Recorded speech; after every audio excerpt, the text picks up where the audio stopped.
안녕하세요. 박형대입니다.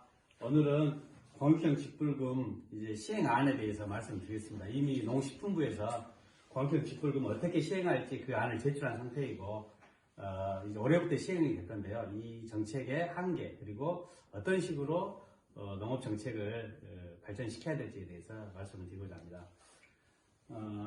올해 시행될 공익형 직불금은 지난 직불금과 어떤 차이가 있는지를 구체적으로 농민들에게 어느 정도의 어떤 실익을 가져오는지를 돈으로서 말씀드리고자 합니다. 기준은 6헥타르로 하겠습니다. 6헥타르는 대략 쌀 전업농의 이제 보통 기준으로 생각하시면 될 것 같습니다. 6헥타르 농가가 2016년에는 어느 정도의 직불금을 받았고 2020년 올해는 어느 정도를 받을 수 있는지를 말씀드리겠습니다. 2016년 것을 비교하는 이유는 쌀 가격이 가장 폭락했을 때입니다. 박근혜 정부 때. 그래서 쌀 가격이 가장 폭락했을 때에 농민들은 이로 인한 직불금을 어느 정도 받았는지, 이것은 어떻게 보면은 우리가 농민들에게 최악의 상황에 있어서 어떤 식으로 우리가 그나마 생존권을 지킬 수 있는지 하는 중요한 어떤 기준이 될 수 있기 때문에 2016년 것을 사용을 하겠습니다. 2016년에는 1헥타르의 직불금이 100만원씩입니다. 그래서 고정 직불금으로 600만원 받았고, 그리고 변동 직불금은 당시에 211만원씩이 나왔습니다. 1헥타르에. 그래서 1266만원. 합해서 1866만원의 직불금을 6헥타르 농사를 짓는 분은 수령을 했습니다. 2020년에는 어떻게 되는지, 올해는 이제 고정 직불금, 변동 직불금이 없어집니다. 없어지고 대신에 공익형 직불금이라는 이름을 해가지고 이제 계산이 되는 겁니다. 그래서 어떤 식으로 계산이 되냐면은 0.1헥타르에서 0.5헥타르는 소농 직불금으로 120만원이 지급되고 1헥타르는 200만원을 주고 2헥타르에서 6헥타르는 192만 5천원, 그리고 6헥타르에서 30헥타르까지는 185만원을 지급하게 됩니다. 그러면 6헥타르의 농가는 이것에 기초해서 계산을 하면은 1162만 5천원이 되는 겁니다.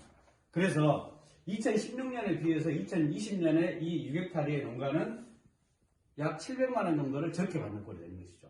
이것은 어떤 것을 의미하냐면요.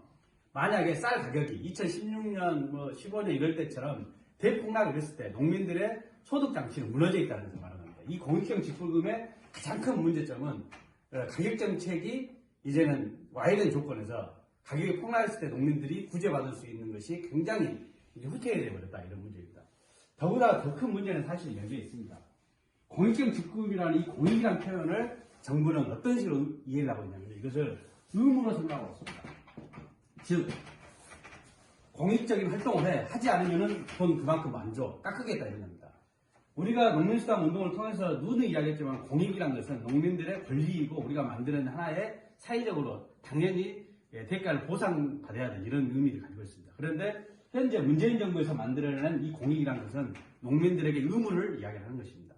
두 번째는 아까 말씀대로 공익형 직불금은 쌀 목표 가격 제도를 없애버린 겁니다. 이것은 그나마 있는 가격 정책입니다. 이걸 없애고 공익형 직불을 만든 거죠. 왜 쌀만 주냐? 이런 이유 때문에. 그러면은 목표 가격을 쌀만 할 것이 아니라 차라리 쌀뿐만 아니라 주요 농산물을 확대를 했어야 하는 게 맞죠. 그래서 가격 정책에 있어서 배추라든지 고추라든지 콩이라든지 주요 농산물을 확대해서 주요한 농산물에 대해서 가격이 떨어지더라도 보전받을 수 있는 이런 걸 확대를 해야 되는데, 문재인 정부는 오히려 그나마 있는 가격 정책 중에서 쌀 정책을 없애버린 겁니다. 이것은 마치 어떤 식으로 이해를 할 수 있냐면요. 박근혜 정부 때 세월호 문제가 터지니까 해양경찰청을 없애버렸잖아요. 네, 그런 것입니다. 쌀 목표 가격에서 왜 쌀만 주냐니까 쌀 목표 가격을 없애버린 겁니다. 오히려 이걸 발전시키면 다른 걸로 확대를 해서, 그리고 가격 정책을 더욱더 확장해야 되고 불구하고 그나마 있는 쌀 정책을 없애고서, 그래서 2016년 같은 이런 상황이 오면은 농민들의 소득은 급격히 하락될 수밖에 없는 이런 상황을 만들어 놓은 겁니다. 그래서 우리가 지금 주장하고 있는 것은 농민회하고 그리고 우리 민중당이 주장하고 있는 것이 공공수급제, 주요 농산물 공공수급제를 도입해야 된다.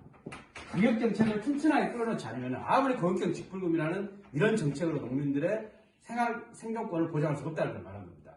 그래서 우리가 다시 한번 이 공익형 직불금에 대한 문제점 그리고 한계들을 정확히 알고, 그리고 우리들은 지금 무엇로 가야 될지 제대로 된 가격 정책을 완성하기 위한 걸로 더욱더 우리 전농과 민중당이 힘차게 나가야 한다고 생각하고 있습니다. 이상입니다.